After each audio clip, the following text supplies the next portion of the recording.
بسم اللہ الرحمن الرحیم۔ حضرت عبادہ بن صامت رضی اللہ عنہ سے روایت ہے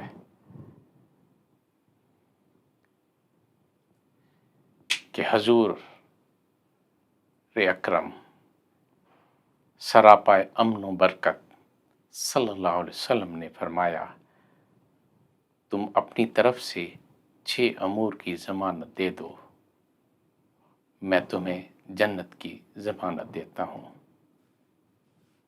جب گفتگو کرو تو سچ بولو، جب وعدہ کرو تو پورا کرو،